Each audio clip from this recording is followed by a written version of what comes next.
I cut 6-inch strips of ribbon and piled them on top of each other and took some floral wire and tied them in the middle to create these bows. This next step is not a must, but I decided to give my mask a little more character and painted it. I used a white and cream base, acrylic paint. I let it dry. I used a red and maroon for the scarf on his head, and I used a watered down brown for details on the mask, as you will see in the photos.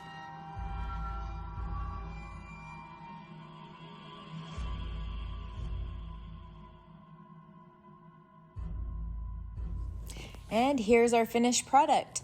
I used floral wire and hot glue to attach everything. I suggest kind of laying stuff out and just setting it up just to see what looks best before you actually attach it. But it was a pretty easy project, only took me half a day.